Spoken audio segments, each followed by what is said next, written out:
We got a fat athlete here who's lying on his back. So we're going to reduce his meals and increase the work.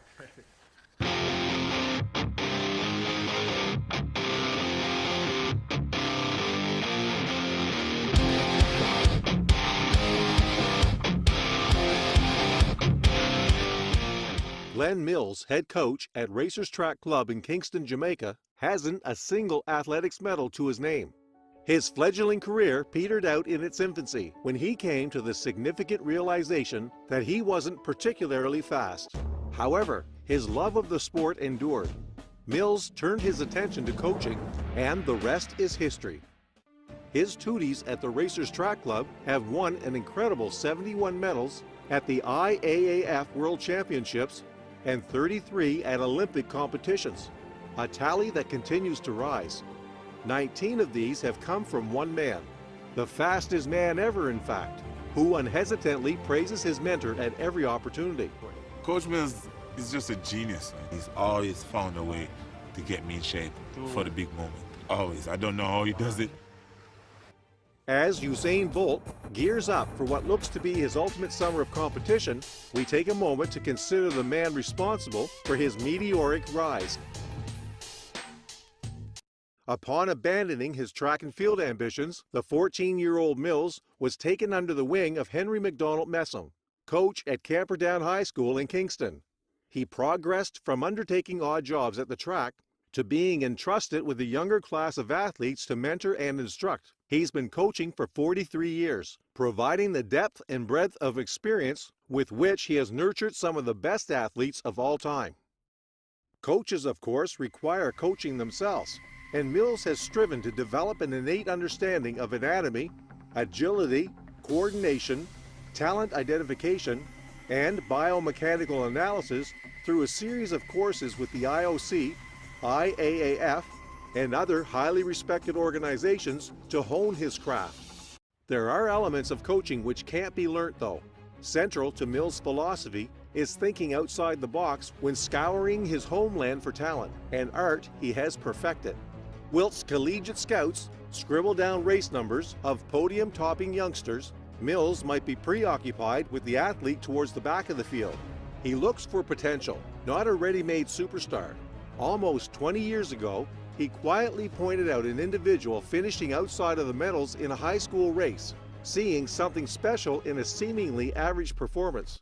The teenager's name? Asefa Powell. Mills was eventually called up to work at the Jamaican Amateur Athletic Association before rising to become head coach of the Jamaican national team in 1987, a post he held for 22 years before stepping down to focus on his Racers Track Club team, where he remains today. After a disappointing showing at the Athens Olympics, crashing out of the heats in the 200-meter, Bolt sought out Mills as the man who might enable him to finally fulfill his youthful promise. Mills was well aware of Bolt's natural ability, but also of his poor technique, a backwards running style, and lack of core strength, triggering a series of hamstring problems. He undertook a 2-year project of pulling apart the sprinter's technique, painstakingly breaking his bad habits, and then reassembling it, all in today's world-beating form. It was a repetitive and challenging process, often requiring hours of video analysis to help correct the minor details of Bolt's individual race stages. The two had a rare disagreement at this point over the future of Bolt's career.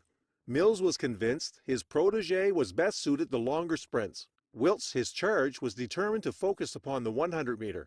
Coach Mills agreed Bolt could do so as soon as he broke the Jamaican 200-meter record, which proved the perfect motivation and initial target for their pairing.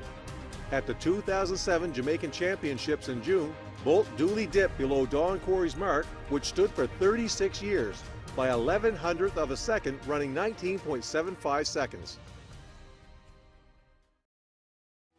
As a coach, Mills is a true technician. His attention to detail and the intricacies of race phases, technique, and execution is manifest in each of Bolt's trackside interviews, at which point his usually jovial manner is replaced by serious discussion of his discipline. Mills is careful to balance this with development of his athletes' psychological prowess, integrating motivational work into their daily routines, in the hope of producing well-rounded individuals, rather than senseless speed machines. Mills' work has allowed a prodigiously talented youngster to transition to the senior world stage. One of Mills' mantras is that athletes must lose in order to learn to win. And this grounded nature, he acknowledges that someone someday will beat Bolt's world records, is one of the reasons his athletes have such faith in him. Mills is notorious for keeping his cards close to his chest, leaving his sprinters unaware until fairly close to major championships, which events they'll be contesting. Athletes within another setup might find this frustrating, but Coach Mills' Tooties are happy to have utter faith in their mentor. You get the sense that if Mills told Bolt to run his next 100-meter barefooted from a standing start, the great Jamaican would oblige without hesitation. Go! Yeah, it looked good. That was smooth! We're gonna win, we wanna win, 'cause number one is everything. Glenn Mills, Usain Bolt's coach, believes that speed endurance and pure speed have to work hand in hand. People tend to separate them and do speed endurance as a single component, and then do explosive speed training as a single component. A lot of times athletes say they have not started speed work yet, which means they have been doing speed endurance work.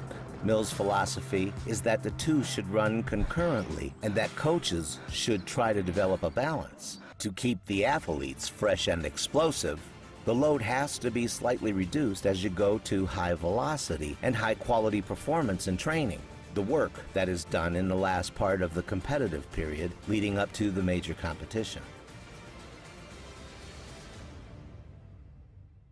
A greater degree of rest is required for recovery, and explosive training must be greatly reduced to maybe once or twice a week, and a recovery should not be less than 36 hours. 48 hours would even be better. A lot of coaches feel that if you reduce the workload too much in terms of training time, the athlete will lose something. But that is not Glenn Mills' experience.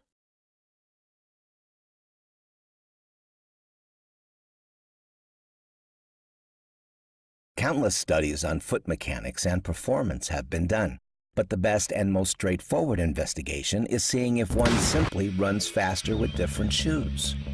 Studies ranging from barefoot testing, different spike plates, and even different types of track ranging from soft to hard. What was found is the hardness of the plate increases the performance. And while some may think that horizontal forces from the friction of spikes matter, one must rethink the value when athletes are able to sprint across the ice rinks at full speed, as seen in the video. Full speed running is maximal velocity mechanics, meaning more vertical forces are being placed on the ground, up and down, rather than behind the athlete. We can conclude that the spikes should be hard to transmit forces through the track and light enough not to slow down the leg when it's swinging in the air. Athletes want hard track in competition, and the same rule applies with a hard spike. Cushioning is good, perhaps, for training with distance runners. When it comes to speed, hard options rule, but to a limit.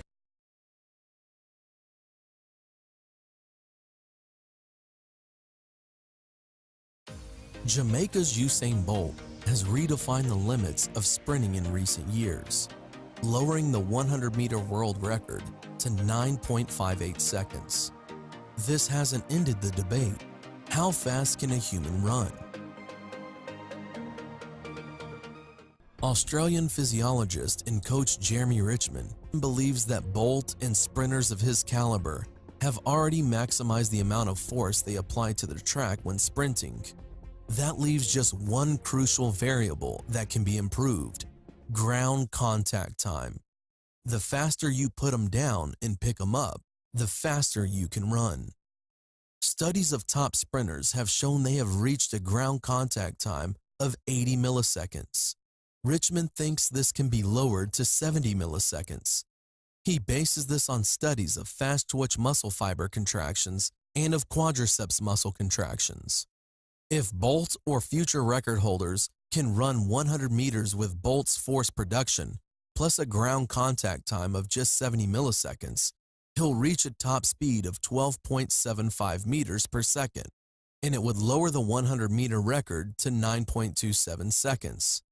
If scientists and coaches can develop a training method to further shorten muscle contraction time, it seems plausible that human beings could run even faster. Bolt's 10-meter split times from his world record race versus Richmond's predicted splits for a 9.27 race.